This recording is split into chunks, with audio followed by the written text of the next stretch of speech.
দর্শক, আমরা কুষ্টিয়ায় যেতে চাই। কুষ্টিয়া নির্বাচনী আপডেট জানার চেষ্টা করব। সহকর্মী শরীফ বিশ্বাস সেখানে রয়েছেন, দেখতে পাচ্ছি। শরীফ, ভোটের পরিবেশ এখন পর্যন্ত কেমন দেখছেন? কোনো সংঘর্ষের খবর পেয়েছেন কিনা এর মধ্যে?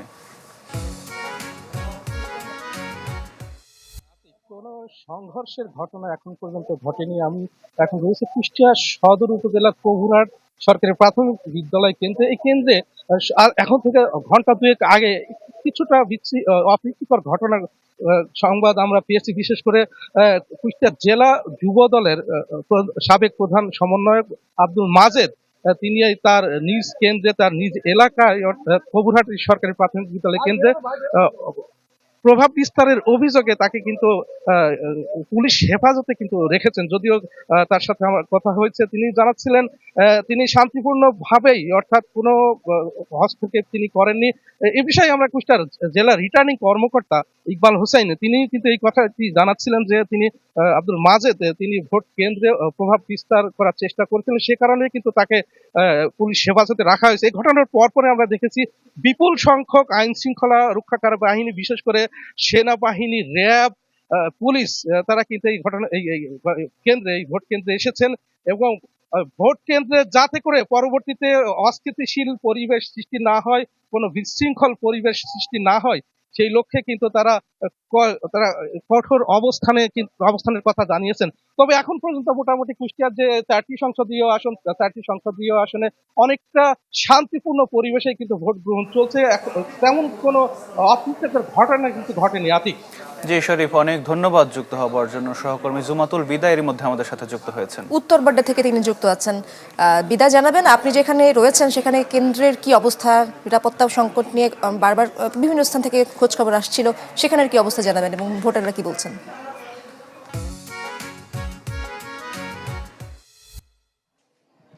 জি, আমরা রয়েছি উত্তরবাড্ডার একটি কেন্দ্রে।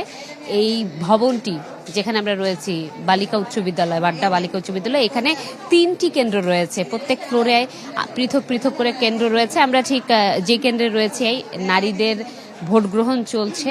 তারা একে একে আসলে সারিবদ্ধভাবে আছেন এবং ভেতরে এসেই তারা মূলত তাদের যে পরিচয় যাচাই বাছাইয়ের বিষয়টি, জাতীয় পরিচয়পত্র দেখিয়ে সেটি এবং চেহারার সাথে যেই ছবি রয়েছে সেই ছবিটি মিল রয়েছে কিনি সেটি যাচাই বাছাইয়ের পরে তারা মূলত তাদের ভোটদানের জন্য যেই ব্যালট পেপারটি রয়েছে, একটি পিঙ্ক গোলাপি রঙের এবং অন্যটি হচ্ছে সাদা, সেই ব্যালট পেপারটি সংগ্রহ করছেন এবং তারপরে তারা ভোট দিচ্ছেন। এবং ভোটারদেরও কিন্তু উচ্ছ্বাসের জায়গার কোনো কমতি নেই। আমরা একজন ভোটারের সাথে কথা বলবো, তিনি তরুণ ভোটার মনে হচ্ছেন। জিজ্ঞাসা করব যে আপনার কি প্রথম ভোট? হ্যাঁ হ্যাঁ, আমার প্রথম ভোট। কি মনে হচ্ছে যে ভোটটা তো হয়ে যাবে, হ্যাঁ, তার জায়গায় কি থাকছে যে পরবর্তীতে যে কেন্দ্রটি আসবে তিনি আসলে কি ধরনের পরিবর্তন আনলে আপনি ভোটার হিসেবে, এই জায়গার বাসিন্দা হিসেবে সন্তুষ্ট থাকবেন? আমি আশা করব নতুন ভোটার হিসেবে যে আসবে সে হচ্ছে কি বাংলাদেশের যেটা আমরা এক্সপেক্ট করেছিলাম সাধারণ জনগণ হিসেবে, সেটা হচ্ছে ফুলফিল করবে। হ্যাঁ, তরুণ ভোটার হিসেবে যেটা আমরা আগে পাইনি প্রত্যাশা অনুযায়ী, তো এটাই।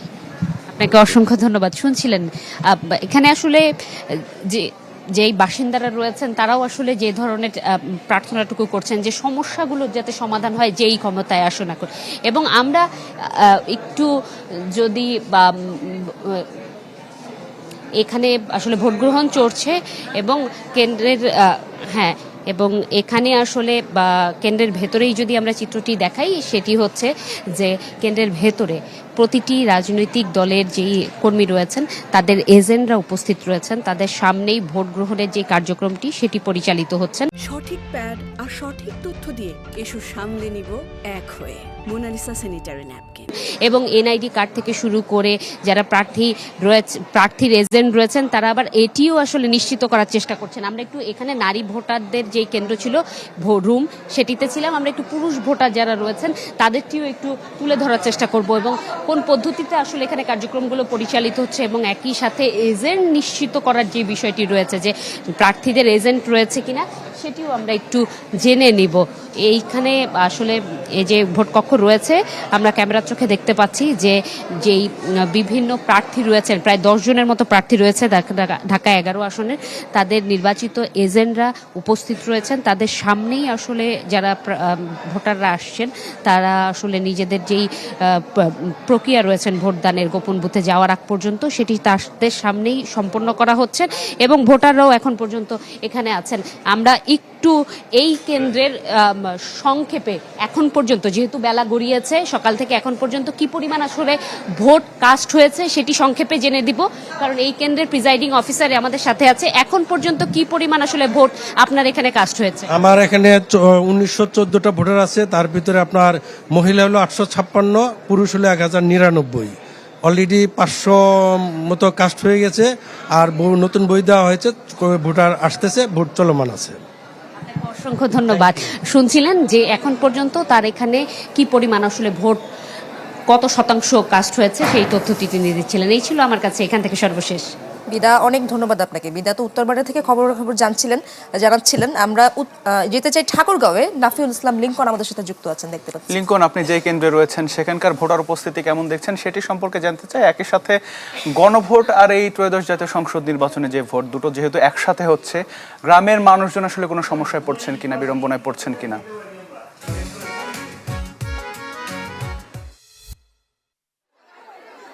আমি এই মুহূর্তে রয়েছি ঠাকুরগাঁ সদরের একটি আসন, অর্থাৎ সরকারপাড়া উচ্চ বিদ্যালয়ের মাঠের যেই ভোট কেন্দ্রটি রয়েছে সেটিতে, এবং এখানকার যে পরিস্থিতি দেখা যাচ্ছে, গ্রাম অঞ্চলের মানুষ যে আনন্দ, উৎসাহ, উদ্দীপনা বা যে ভোটের যে তীব্র বাসনা নিয়ে তারা ভোট কেন্দ্রে এসেছেন, কিন্তু ভোট কেন্দ্রে আসার পর তারা কিছুটা হতাশ। কেননা এই এত ভোটার সংখ্যা উপস্থিতি হয়েছে সকাল এই 11টার মধ্যে, দেখা যাচ্ছে তারা দীর্ঘক্ষণ লাইনে দাঁড়িয়ে আছে। প্রায় অনেকেই বলছেন তারা প্রায় 2 ঘন্টা ধরে লাইনে দাঁড়িয়ে আছেন। লাইনের গতি খুবই কম। ভিতরে ভোট গ্রহণের যারা দায়িত্বে রয়েছেন, পোলিং অফিসার, প্রিজাইডিং অফিসার সহ সরকারি যারা কর্মকর্তারা রয়েছেন এবং আইনশৃঙ্খলা বাহিনী যারা সদস্য রয়েছেন, তাদের সবার বিরুদ্ধে তারা অভিযোগ করেছেন যে তারা ঘন্টার পর ঘন্টা লাইনে দাঁড়িয়ে আছেন, কিন্তু ভোটের হার, ভোট পড়ার হার খুবই কম। মানে যে পরিমাণ বিপুল ভোটার লাইনে দাঁড়িয়ে আছেন সেই তুলনায় যদি যেই গতিতে ভোট চলছে সেই গতি থাকলে কিন্তু অনেকেই আরও বেশি হতাশ হয়ে যাবেন। তাদের অপেক্ষার হার বা অপেক্ষা করার যে ভোগান্তি, সেই ভোগান্তি আরও তীব্রতর হয়ে যাবে। আমরা কিছুক্ষণ আগেও দেখেছি যে এই ভোট কেন্দ্রের, অর্থাৎ সরকারপাড়া রহমানিয়া সরকারি প্রাথমিক বিদ্যালয় মাঠ, এটি ঠাকুরগাঁ সদর আসনের একটি আসন। ঠাকুরগাঁয় মোট 175টি ভোট কেন্দ্র রয়েছে। আমরা জানি যে মির্জা ফখরুল ইসলাম আলমগীর, বিএনপির মহাসচিব, তিনি প্রতিদ্বন্দ্বিতা করছেন এই আসনটিতে, এবং জামাতের দেলোয়ার হোসেন সাইদি তিনিও প্রতিদ্বন্দ্বিতা করছেন এই আসনে। তারা দুজনেই জয়ের বিষয়ে আশাবাদী, কিন্তু তাদের যে প্রত্যাশা, তার পাশাপাশি সাধারণ ভোটারদের যে আগ্রহ, উদ্দীপনা, যে লাইনে অপেক্ষামান দীর্ঘক্ষণ ধরে দীর্ঘ লাইন আমরা দেখছি, মহিলাদের ভোটদানের যে আগ্রহ দেখছি, কিন্তু সেই তুলনায় ভোট নেয়ার হারের কিন্তু বা আমরা অপেক্ষার হার কিন্তু অনেক বেশি দেখতে পাচ্ছি। আমরা একটু কথা বলতে চাই। আপনারা কতক্ষণ ধরে লাইনে দাঁড়িয়ে আছেন একটু বলবেন? কতক্ষণ ধরে? প্রায় 1 ঘন্টা ধরে। 1 ঘন্টা। হ্যাঁ, বাইরে লোক ঢুকে পড়তেছে, সামনে বেলাইনে লোক ঢুকে পড়তেছে, লাইন ধরে না। ঘন্টা 2 হইল দাঁড়ায় আছি এইখানে। দিনটা একান্ত করলে ভালো হইতো আর কি, একটা হচ্ছে তার জন্য সমস্যা। ঘন্টা 2 দিকে আমরা দাঁড়ায় আছি, এখানে ভিড় খুব।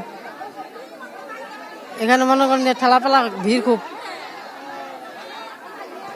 আমরা জানি যে ঠাকুরগাঁয়ে প্রায় 6,11,000 ভোটার রয়েছেন, তার মধ্যে 2,56,000 পুরুষ ভোটার এবং নারী ভোটার প্রায় একই রকম, 2,50,000, অর্থাৎ ঠিক সমান সমান পুরুষ এবং নারী ভোটারের সংখ্যা। এবং ঠাকুরগাঁয়ে যে মোট আসন রয়েছে, মোট 3টি আসন রয়েছে, সেই সব আসনেও কিন্তু ভোটার নারী পুরুষের হার ঠিক সমান, কিন্তু যে হারে নারী ভোটারদের উপস্থিতি সকাল থেকে দৃশ্যমান হচ্ছে এবং মানুষ কষ্ট করে লাইনে দাঁড়িয়েও আনন্দের হাসি হাসছে, হয়তোবা তারা অপেক্ষায় আছে যে সময় যত লাগুক না কেন তারা ভোট দিয়ে বাড়িতে যাবেন, কিন্তু তার মধ্যেও এই কষ্টটুকু তাদেরকে বেশি ভোগান্তি দিচ্ছে। এবং এই কেন্দ্রের, এই আসনটিতে, এই ভোট কেন্দ্রে আমরা দেখেছি যে কিছুক্ষণ আগেও দরজা বন্ধ করে ভোট হওয়ার কারণে কিছুটা বিড়ম্বনা সৃষ্টি হয়েছিল বা আইনশৃঙ্খলা বাহিনীর চেষ্টায় সেটি কিন্তু রক্ষা পাওয়া গেছে।